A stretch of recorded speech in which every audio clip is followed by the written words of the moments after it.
एक तरफ तो पाकिस्तान लिया, दूसरे भारत में धर्म के आधार पर आरक्षण की मांग कर रहे हैं और वक्फ बोर्ड को पूरी अधिकार और पावर देगा कि किसी भी हिंदू या किसी की भी ज़मीन को तुरंत कब्जा कर सकता है। उनकी सरकार बनती है तो सीधा सा एक नया पाकिस्तान का निर्माण हो। विपक्ष पूरी तरह अंधी हो चुकी है, इस देश की चिंता नहीं करती, हिंदुओं की चिंता नहीं करती। पाकिस्तान भी लिया और यहाँ पे नमाज पढ़ के एहसान कर रहे हैं, उनको वेतन इमामों को मिलेगा।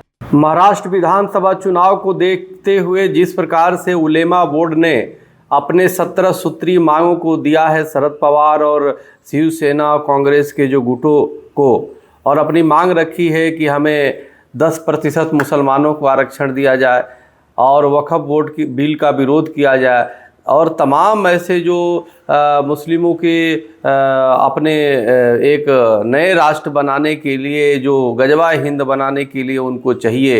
एक तरफ तो पाकिस्तान लिया, दूसरे भारत में धर्म के आधार पर आरक्षण की मांग कर रहे हैं।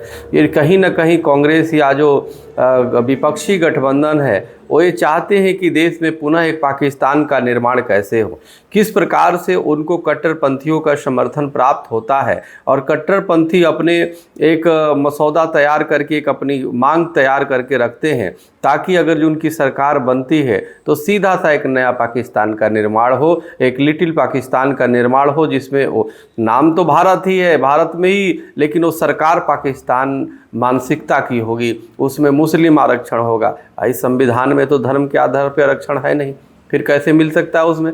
तो और वक्फ बोर्ड के बिल का विरोध, यानी वक्फ बोर्ड को जो कांग्रेस ने अधिकार दिया है उसको ये अघाड़ी जो गठबंधन है ये भी सरकार में आने पे उनको पूरा वक्फ बोर्ड का विरोध करेगा और वक्फ बोर्ड को पूरी अधिकार और पावर देगा कि किसी भी हिंदू या किसी की भी ज़मीन को तुरंत कब्जा कर सकता है।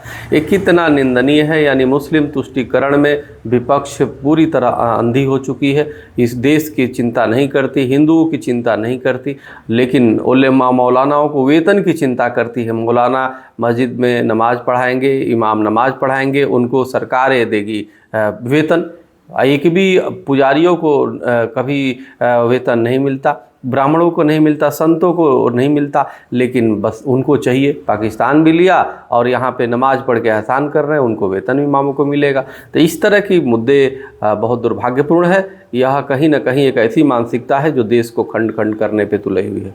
तो निश्चित रूप से ऐसे पार्टियों का विरोध करना चाहिए जो मुस्लिम तुष्टीकरण, जिहादी तुष्टीकरण करते हैं। बहुत बहुत धन्यवाद। हरिओम, राम राम।